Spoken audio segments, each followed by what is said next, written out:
¿Qué tal? Buenas tardes. Seguramente has notado cómo las redes sociales cada vez tienen más contenidos que tienden hacia el absurdo, hacia un poco la glorificación de la tontería, del ridículo.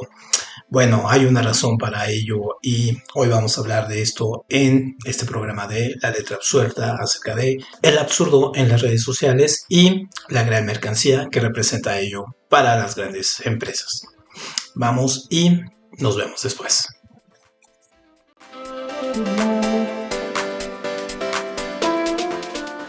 Una de las situaciones que está pasando últimamente cuando nosotros nos metemos a cualquiera de nuestras redes sociales, ya sea Instagram, Facebook, Twitter, en fin, es que cada vez las vemos más llenas de situaciones, de videos, de absurdos, chats, en este caso llenos de tontería, un poco de clasismo, ¿no? Páginas, por ejemplo, como que se han dedicado a darle seguimiento a esto, como The White Guns o los prófugos del ácido fólico. Entonces, tienen cantidad de seguidores porque, bueno, se dedican a recopilar mucho de estas muestras que tenemos en una sociedad cada vez más mediatizada, que cada vez utiliza más las redes sociales para poder mostrar, en este caso, la inmediatez de su vida y poder, en este caso, mostrarse como modelos básicamente de conducta y sobre todo en generaciones. Por ejemplo, ha ido alcanzando un poco la generación X, se ha visto envuelta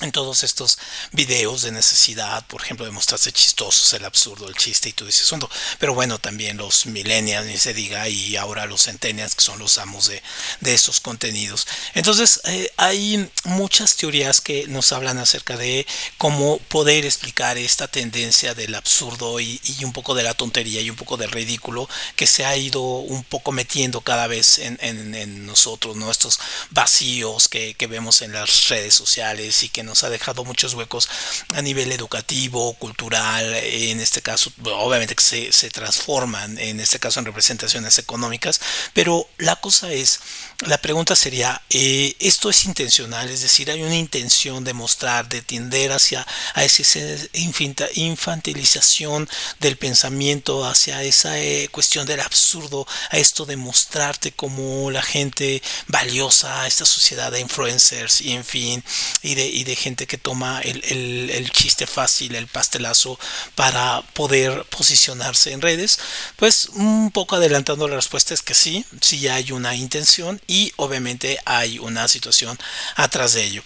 Entonces, si nosotros nos ponemos a ver de alguna manera, hay de entrada una gratificación inmediata de los contenidos absurdos y estos vacíos que se generan en las redes. ¿Y por qué? Pues porque nos pueden proporcionar una gratificación inmediata a través de ya sea de la risa, la emoción, la sorpresa y los contenidos educativos o culturales, en este caso que muchas instituciones o personas se esfuerzan en hacer, pues pueden requerir más esfuerzo para comprender y apreciarlos. Es decir, hay una cantidad mayor de esfuerzo intelectual para poder entenderlos.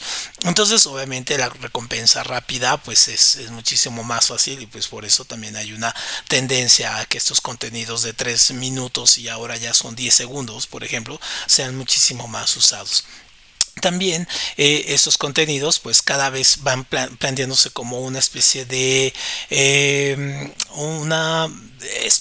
machote en este caso donde es muy fácil, tiene situaciones muy coloquiales pero que se van repitiendo. Entonces la cuestión es provocar un poco la fácil digestión, ¿no? Los contenidos educativos y culturales pues obviamente al requerir mayor esfuerzo tanto en su hechura como en su comprensión y que un poco vienen a repetir también viejos vicios de la escuela, pues obviamente requieren muchísimo más atención del usuario. Y entonces el usuario que va en un transporte público, que va caminando, que está esperando, por ejemplo, a alguien en algún lugar, bueno, pues obviamente no es que quiera saber fue el contenido de los jardines colgantes de Babilonia o qué representa la teoría de cuerdas, sino más bien lo que está buscando es distraerse, evadirse, salirse de la realidad y con, no sé, con el chiste fácil y rápido, bueno, pues lo puede lograr, ¿no? Lo puede procesar. Entonces también hay una situación muy preocupante, y ese es el tercer punto, que sería que también hay una falta de interés, ¿no? Una falta de interés por consumir otro tipo de contenidos, es decir, el contenido chistoso, el contenido del pastelazo, el chiste de Franco Escamilla o los chistes de estos chicos que se disfrazan de señoras o de señoras que toman el ejemplo de los lugares comunes de las otras señoras, pues sí, nos hacen reír, pero de repente cansan, es decir, de repente ya es lo mismo, ya no provocan absolutamente nada, ¿no? Entonces, porque se repite el modelo. ¿No? Es lo mismo, lo mismo. Entonces, obviamente, pueden salirse y pueden evadirlos a través de ello. Entonces, es muy fácil en este caso que nosotros cuando estamos en esta cuestión de estar digiriendo estos contenidos, pues es muy fácil que los podamos en este caso nosotros tomar porque van pasando y aparte las redes utilizan un mecanismo muy fácil de adicción, o sea, un mecanismo estudian las redes, por ejemplo, los creadores de Twitter, Instagram, Facebook, en fin, todas las TikTok, ni se diga, es como la plantilla por excelencia, toman las redes neuronales y toman estos estudios acerca de cómo la adicción, por ejemplo, de las drogas químicas, ¿no? Del crack o de la cocaína o de otras, por ejemplo, ahora el fentanilo, y cómo actúan en nuestro cerebro, es decir, por qué nos hacemos adictos a este tipo de productos. Entonces, esto mismo se reproduce y entonces, por ejemplo, vivimos en un constante ir y venir, en este caso, de estar dándole el scroll al teléfono o en la computadora para estar, en este caso, buscando cosas que nos evadan, que nos distraigan y que nosotros podamos tomar el tiempo y que se nos vayan varias horas de trabajo o varias horas de nuestra vida en detrimento, por ejemplo, de la lectura, el esparcimiento, no sé, de ligarse a alguien, no sé, en fin, todo ello. Entonces, hay incluso escuelas ahora que crean este tipo de ente social que surgió con la llegada de las redes sociales en estos años, que es el influencer. Entonces, ha ido creciendo, ha habido una creciente necesidad de llamarte, de tener esta etiqueta, el influencer, el influenciador de que de contenidos, de que tú le vas a decir a la gente, entonces consuman esto, ¿no? Y entonces han tornado situaciones a veces absurdas, así como el cuate que llega al restaurante y entonces dice que él es influencer y entonces que le den gratis porque entonces él va a publicitar el lugar y en fin y todas estas cadenas, ¿no? Que se dan. Entonces, bueno, obviamente esos son los casos más patéticos, ¿no? Pero hay toda una cadena, hay toda una serie de situaciones que hacen que surjan estas personas, ¿no? Y ahí está muy sectorizado, es decir, nosotros podemos ver estos influencers hay muy pocos a nivel educativo, pero por ejemplo el de los videojuegos que les dice a la gente cómo jugar y que se vuelven millonarios. De hecho, el youtuber más rico del mundo y más visto, pues es un tipo que está jugando con los videojuegos, ¿no? Y entonces ahí tiene millones de vistas. Y obviamente, pues hay algunas reglas para que puedan ser desde eso hasta un influenciador, ¿no? De comida, ¿no? Que va a los restaurantes, el que se va a los viajes y que aprovecha todos sus viajes para decir hagan esto, hagan aquello, o los que hacen esta cuestión de comparar, ¿no? Este país tiene esto y este país no, o hasta influencers de cosas básicas como la mecánica, ¿no? De que arreglan coches, tunean coches, hasta DJ, en fin, hay absolutamente influencers para todo, ¿no? Hasta para ser influencer hay que tener sus reglas. Entonces, una de esas cosas es que, bueno, se les exige que al principio lo hacían con contenidos de calidad, ¿no? Es decir, para que una persona tuviera éxito en las redes sociales, era importante que ofreciera un contenido de cantidad muy relevante para su audiencia, ¿no? Que pueda tener fotografías atractivas, videos interesantes, publicaciones informativas, es decir, que resuelvan necesidades o inquietudes de una comunidad, de un grupo al que va dirigido, ¿no?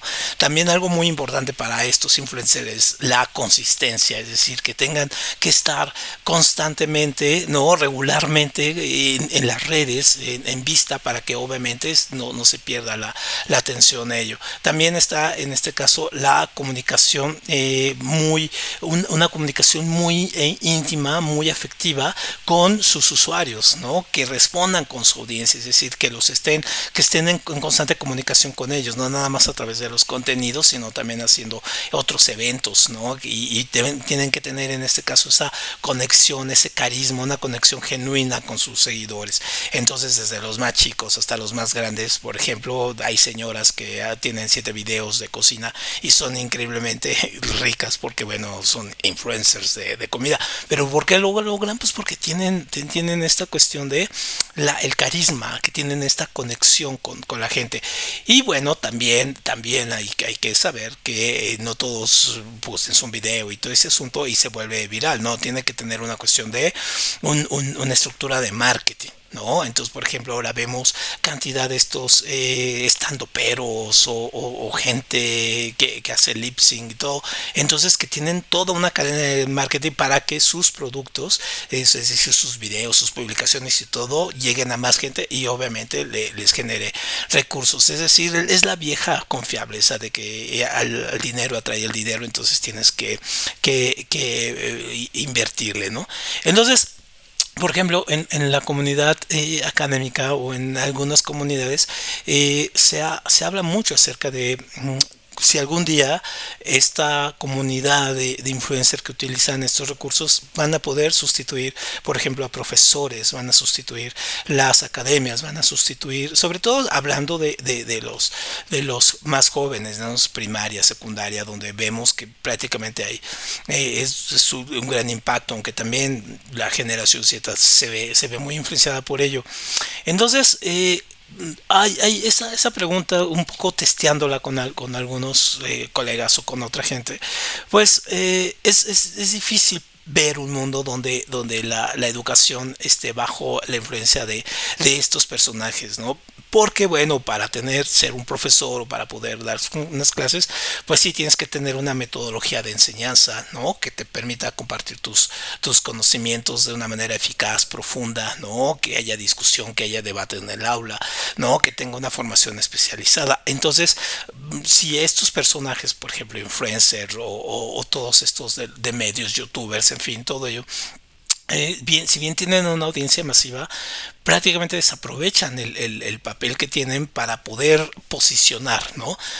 Contenidos educativos, culturales y todo. Pero lo que sí hacen, y aquí es donde viene una cuestión donde se ve la gran diferencia, es que posicionan productos, ¿no? No promocionan un poco las ideas, pero les interesa mucho el producto instantáneo, ¿no? La hamburguesa, la comida, el refresco, el lugar, el antro, el restaurante, ¿no? La marca de perfume, el avión, la joyería, el lipstick, en fin, todos estos productos entonces se vuelven verdaderamente productos de la mercadotecnia y entonces obviamente ya van a estar vendiéndose para ello. Uh-huh. Y ya la parte del contenido pues ya la dejan. Entonces si sale un tipo que tiene 20 millones de vistas porque está anunciando o está jugando videojuegos con otros, entonces si saca una Coca-Cola, bueno, pues es un anuncio que le reditúa, ese toma Coca-Cola, hay que tomarla, ¿no? Porque nos va a ser igual que él.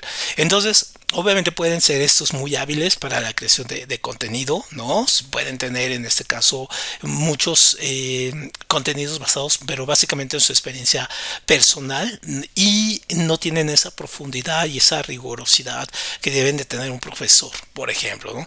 Entonces sí sustituir y a un influencer o un profesor a la inversa, pues probablemente es absurdo. Aunque hay algunos, por ejemplo, hay una profesora de filosofía que tiene 1 millón de vistas por cada clase que da acerca de temas complicados, por ejemplo explicar a Kant, ¿no? Explicar a Nietzsche o explicar a Hegel y entonces tiene 1 millón de vistas. ¿Cómo le hace? Bueno, pues porque no lo hace de una manera como si estuviera en el aula, lo hace de una manera divulgativa, lo va comentando, lo hace sencillo y aparte sabe que son temas necesarios que se tocan en bachilleratos, en las prepas y entonces les crea contenido a estas personas, es decir, cubre una necesidad también, ¿no? No es que se ponga a discutir nada más, en este caso por discutir, por el amor a la filosofía, no, sino porque está generando en este caso un contenido, una necesidad. Entonces, obviamente también un poco la cuestión de las adicciones que hemos hecho con las redes sociales y los hábitos de consumo que tenemos con ellos, pues obviamente varían un poco que de plataforma y de región geográfica, digamos, hay unas plataformas que son más usadas, por ejemplo, en Asia, otras en Europa, otras en América, ¿no? Aquí en México, por ejemplo, somos grandes consumidores de los TikToks. Y obviamente también las generaciones van cambiando, por ejemplo, la generación X es más Facebook, la generación millennial Instagram, los centennial TikTok. Entonces también hay un poco de eso. Y hay contenido para todo, ¿no? Esto es muy curioso. Entonces, por ejemplo, la generación millennial, por ejemplo, consume mucho contenido de entretenimiento. ¿No? Muchísimo memes, videos cómicos, contenido relacionado con la música, con el cine y todo, pero de estos productos de satisfacción inmediata, ¿no? Por ejemplo, también les interesa a ciertas comunidades de la diversidad sexual que ahora tenemos, por ejemplo, contenido sobre el bienestar físico, el contenido emocional, sobre salud, nutrición, moda, belleza, ¿no? También son muy consumidos por todas estas situaciones que ahora tenemos, esta diversidad, ¿no? Que ya es muy amplia.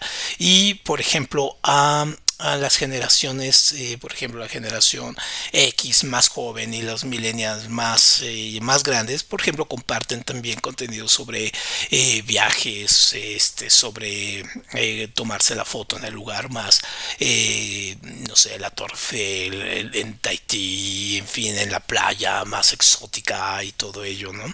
Entonces, a otras generaciones por la X, por ejemplo, producen más contenido político, más cultural, más de activismo, ¿no? Que va por ahí.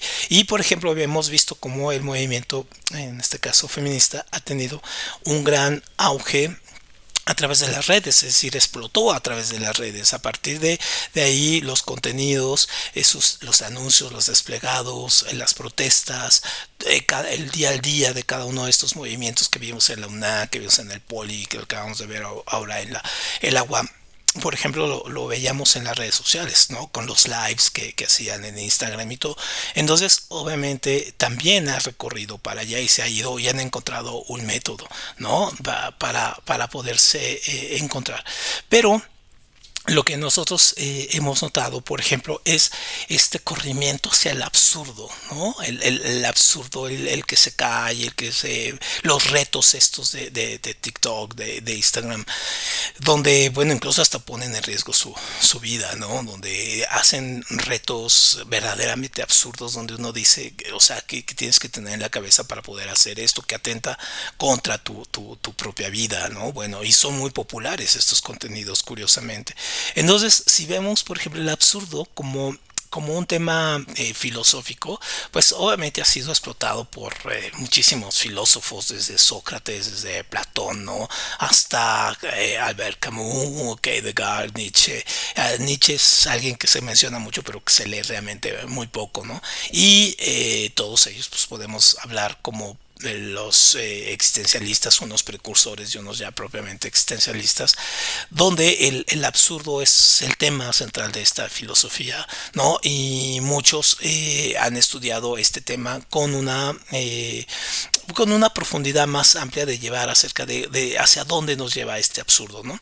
Entonces, sigue siendo, a la fecha, sigue siendo un tema de discusión, ¿no? El absurdo, cómo nos da el vacío, la náusea, que nos lleva a entender cómo nos cubre, cómo llena ese vacío que de repente sentimos a través del exceso del trabajo, el desamor o incluso el amor mismo.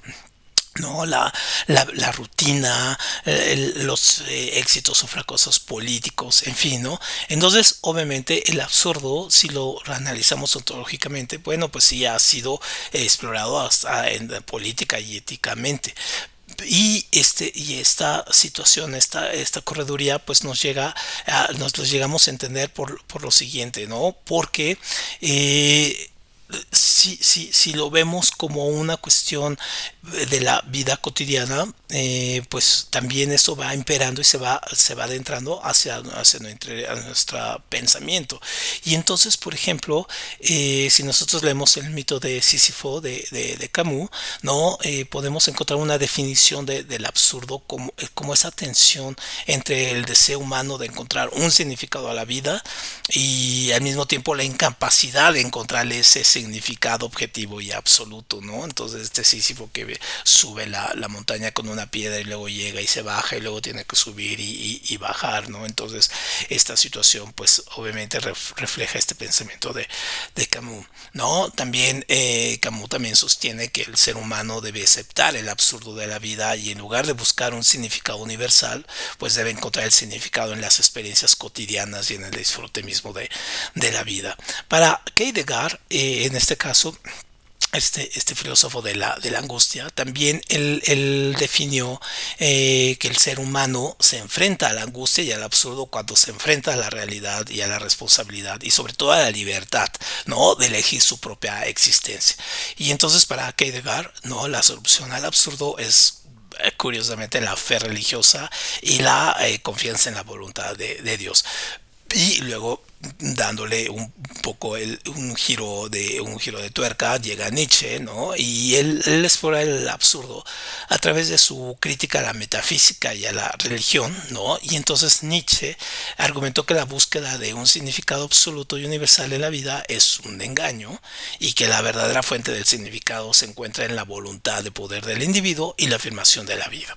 Entonces para Nietzsche, esencialmente, ¿no? La vida es absurda, ¿no? Es la aceptación que puede llevar, si lo aceptamos, nos puede llevar a una vida más auténtica y plena. Entonces, obviamente, sí tenemos estas definiciones del absurdo y cuando lo llevamos, por ejemplo, al campo de la realidad, de lo que vemos, de lo que estamos asistiendo todos los días con esta cuestión de las redes sociales, pues es una manera en que la sociedad pues se enfrenta, ¿no?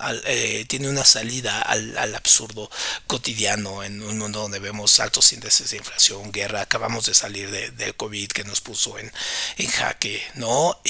Tenemos una situación de angustia de todo el momento. Entonces, tenemos también una escasez de pensamiento crítico que también conviene mucho a las élites gubernamentales, a la gente que está en el poder y sobre todo a las empresas también por la cuestión del comercio, es decir, vuélvete crítico, tú compra, ¿no? Consume y todo, no importa, el pensamiento político no importa, mientras tú consumas, mientras seas un gran consumidor, pues no importa, ¿no? Y todas estas etiquetas que hoy tenemos en la diversidad sexual o en la diversidad de género, por ejemplo, también son etiquetas que han creado mercados, es decir, tenemos mercados para cada uno, para los binarios, no binarios, para los heteros, en fin, ¿no? Para todos. Entonces hay una nueva cantidad de nuevos clientes y de nuevos consumidores para esto. Entonces, obviamente, el absurdo, y es que lo vemos reflejado mucho en las redes sociales, pues prácticamente es eso,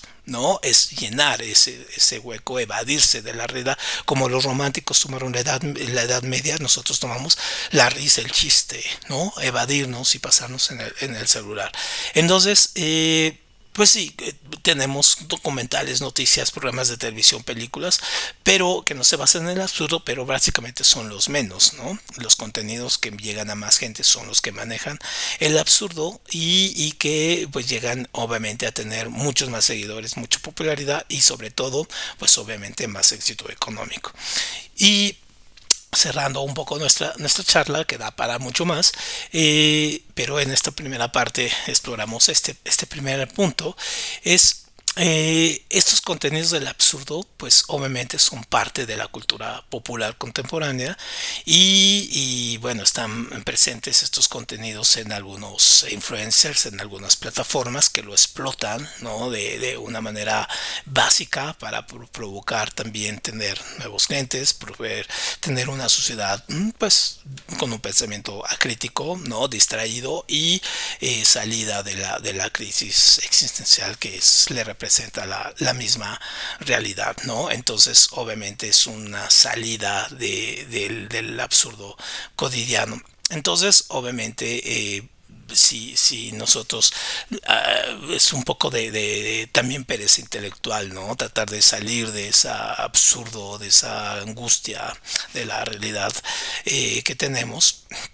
Por ejemplo, Albert Camus dijo que busca el significado universal y absoluto, pues podemos encontrarlo en las experiencias cotidianas, en el disfrute simple de la vida simple, cotidiana, ¿no? Pero bueno, también ponerte a pensar eso cuando tienes una vida con carencias, absurdos, crimen, guerra, una incertidumbre sobre el futuro, pues obviamente si te pone a pensar esta ambigüedad y esta incertidumbre sobre el absurdo. Pero algo que nos hace un poco más salirnos de esta dinámica de este absurdo es pues sí tener una perspectiva crítica, no, un pensamiento crítico, sobre todo en todas las ramas, en lo social, lo cultural, lo político, lo económico. eh, eh, y algo que, por ejemplo, es quizá lo más difícil, es encontrar una salida en la creatividad, ¿no? La creatividad, en este caso, poder encontrar satisfacción en el arte, la literatura, la música o en cualquier forma de expresión creativa. Creo que esa es una forma, al mismo tiempo de que es muy sencilla de poderlo encontrar, pero también es muy difícil poderla aceptar y poderla, en este caso, interiorizar y disfrutarla, ¿no? Por ejemplo, uno sale a la vida cotidiana en el metro, en el metrobús, en cualquier lado, uno se encuentra pues la gente con sus audífonos evadiéndose de completamente realidad, pero porque va escuchando en este caso los chistes, por ejemplo, del influencer de moda, ¿no? No necesariamente porque va escuchando música o está viendo una película y todo, no, sino porque está leyendo, está viendo los chistoretes de alguien. Muy bien, bueno, pues con esto terminamos nuestro programa, nuestra primera exploración. Esperamos hacerlo más. Un poco en una segunda parte vamos a explorar, por ejemplo, cómo las redes ahora también manejan esta cuestión del el clasismo muy fuerte y que también genera una gran sector de seguidores, estos sectores que se llaman white scan contra esta cuestión de fifi, Cyrus, en fin, y todo este asunto. Bueno, pero esto lo vamos a dejar para otro programa para poder explorar básicamente esos contenidos. Muchas gracias y hasta entonces.